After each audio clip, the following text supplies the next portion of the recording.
early start today, up at 4:10, grabbing a quick coffee to go, and then got a 45-minute drive to swim squad. I like to try and get there a little bit early so I can do some dry land stuff before I get in the water. We get in at 5:25, and the session goes for about an hour and a half. I swim with the Melbourne Grabber swim squad because it's a good environment with other professional triathletes, and because where I live I'm limited for options. This morning's main set was 22 100s descending, and the total session was about 5k.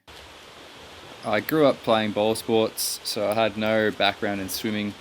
I had to teach myself how to swim to do my first triathlon, and would be the guy at the pool swimming in footy shorts. Since then I've got myself a pair of budgies and have worked with swim coaches and triathlon coaches to try and turn myself into a swimmer and develop my stroke to what it is now.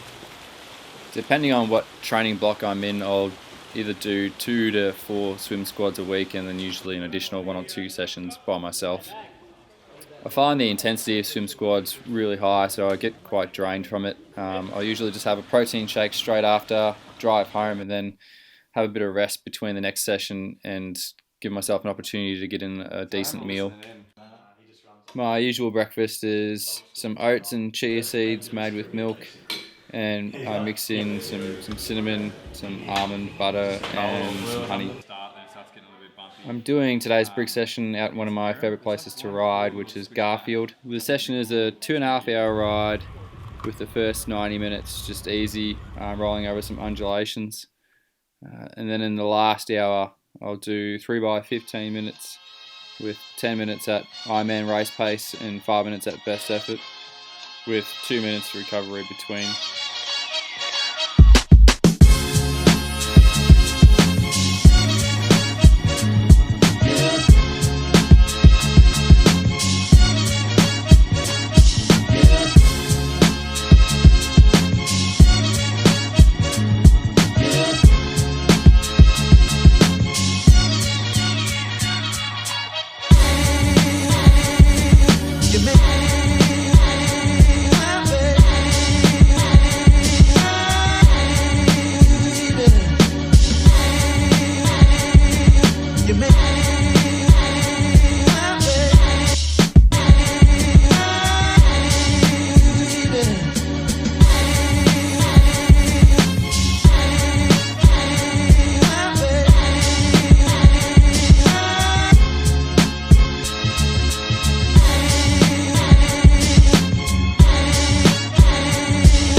So I thought I needed. So I thought I needed. Thought I needed. So I thought I needed.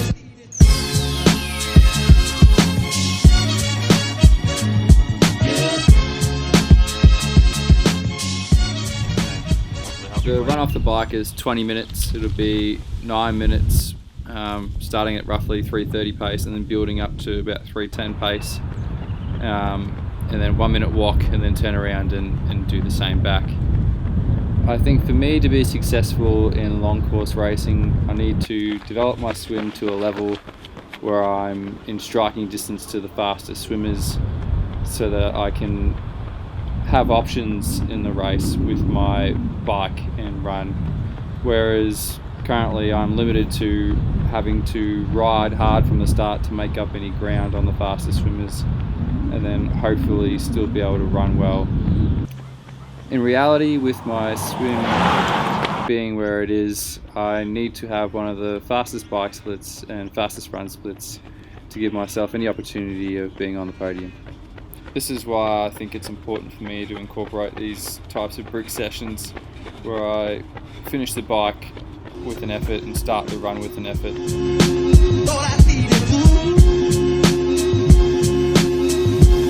So I thought I needed.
today is a pretty solid training day for me, so I'll really try and look after my recovery between sessions to ensure that I can get the most out of the next session and stay consistent.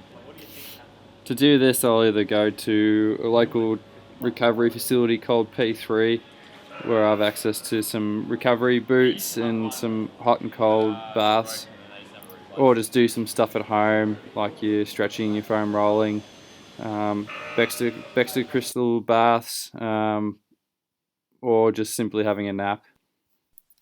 If I get some spare time before the session, I'll usually catch up with some mates or an athlete that I coach, or just take the dog down to the local cafe and grab a coffee.